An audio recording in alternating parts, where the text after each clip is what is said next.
Nowadays, it's become quite common for people to take advantage of other people's predicaments for their own gain, especially when a trending issue is affecting a large group of people. Now, this is the current situation in South Africa. Many immigrants in South Africa are anxious as a Zimbabwean Exemption Permit, which allows Zimbabweans to live and work in the country under specific circumstances, expires at the end of June 2023. The South African government has decided not to renew the permit, a decision that civil society organizations are challenging in court. Now, while all the news and furore around this issue, some people have managed to mislead the public by sharing unverified information, deepfakes, and photoshopped images, which can lead to chaos in the country. On this episode of The Proof, powered by Africa Check, we take a look at a claim that says undocumented immigrants contribute massively to crime and nothing to South Africa's economy. Let's dive in and look at the claim, trace it to its source, and hopefully get an insight on the fate of the immigrants in the country. Welcome, I'm Blessings Mosugu, standing in for Joe Hansen.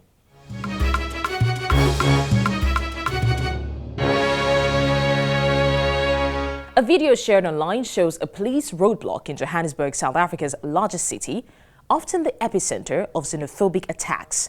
The roadblock was set up to arrest undocumented immigrants, and more than 50 persons were reportedly held. Unsubstantiated yet widespread narratives blame immigrants for some of South Africa's biggest social issues, like crime and unemployment. Now, social media posts in early 2023 have given us a glimpse into some of these attitudes. Joining me now is Kirsten Cosser, researcher at Africa Check. Thank you, Kirsten, for joining us. Let's understand what the term migrants mean, as well as the significance of it for a country like South Africa. Sure. So, there's no sort of universally accepted definition of migrant. Someone who moves from the country that they live in to another country is an immigrant to the new country. So in terms of documentation in South Africa, someone can become a temporary resident by obtaining specific visas to be in the country for a certain period of time. And applications to become a permanent resident are also accepted in specific situations. So, for example, living in South Africa on a work permit for more than 5 years. Someone who doesn't have permission to be in the country is considered undocumented.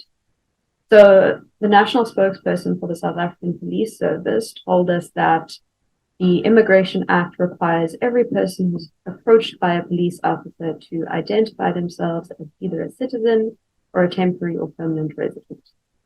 And that undocumented persons and those who do not have a visa or who have allowed their visa to expire are considered illegal foreigners.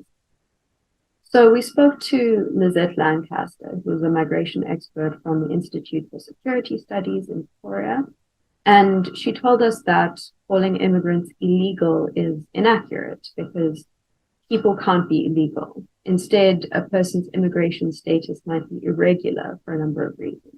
So Lancaster told us that people who move to South Africa are often initially documented, but then they become undocumented because of changes in the law or because they're refused asylum.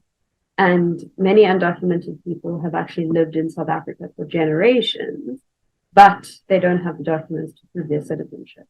So, Kirsten, you investigated 2 claims made in relation to the viral video. Let's get into them. So the first claim said that illegal foreigners contribute massively to our crime statistics.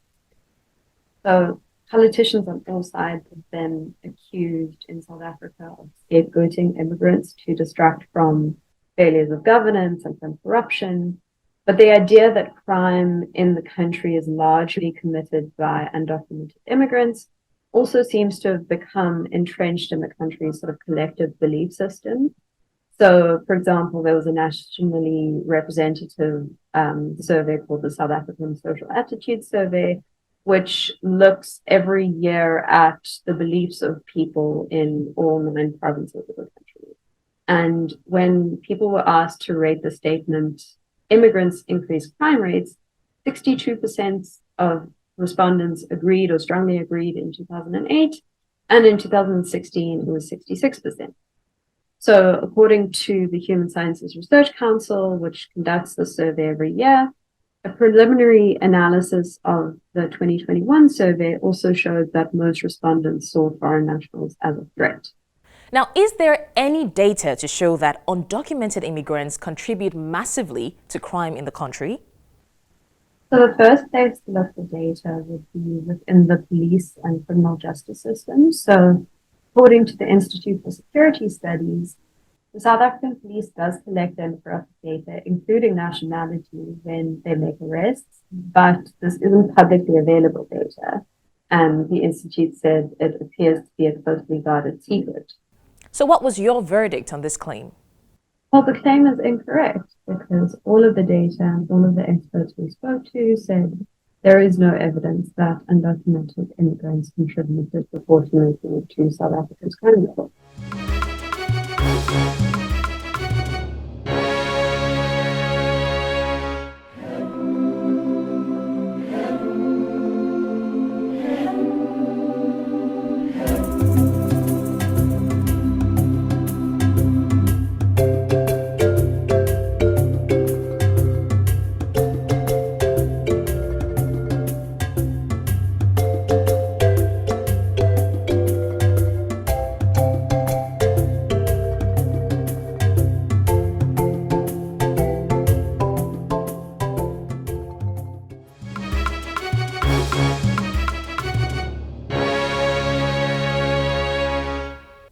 This is still The Proof, powered by Africa Check, and I still have Kirsten with me to help me debunk some of the rumors that have been going around about immigration. Tell us, Kirsten, what was the second claim and how did you fact check it? So the second claim was that, quote, illegal foreigners are draining our tax base while contributing absolutely nothing. So the South African Revenue Service, or SARS, is the body that's responsible for taxation in the country. And they stipulate two main sort of forms of tax payable by individuals in the country, and that's personal income tax and value added. And most people living in South Africa don't earn enough to pay income tax, and this also applies to immigrants, Landau told us. And SARS requires valid identification to register to pay direct taxes like income tax. So Sipiti Sibeko, who's a spokesperson for SARS, told us that by nature of definition, it would be difficult and outside the bounds of the law to account for illegal immigrants in this way. But value-added tax is a form of tax that is paid when actually buying goods and services.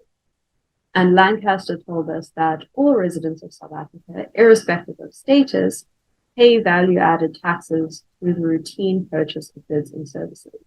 Immigrants also contribute positively to the economy in other ways. So according to the World Bank, data collected between 1996 and 2011 suggested that for every immigrant working in South Africa, about 2 jobs are created for South Africa. And what was your verdict in the claim that illegal foreigners are draining South Africa's tax base while contributing absolutely nothing to the country? Well, this claim is also incorrect. Thank you so much, Kirsten, for joining us. Now, false information can have serious consequences on individuals and communities. In addition, false information can spread rapidly and reach wide audiences through social media, enhancing its impact and making it even harder to correct the falsehoods before they spiral out of control. It is best to avoid spreading misinformation in order to prevent the spread of harmful beliefs, prejudices, and discrimination that lead to social divisions and conflict. Well, that's it for today's episode of The Proof. If you want to know more about a claim you see on social media, just send it to Africa Check. You can also find details of today's fact check by visiting africacheck.org. You can tweet at africacheck_NG. And don't forget to follow us on social media. We are at News Central TV. Also, you can check out our website, www.newscentral.africa. I'm Blessings Mosugu, standing in for Joe Hansen.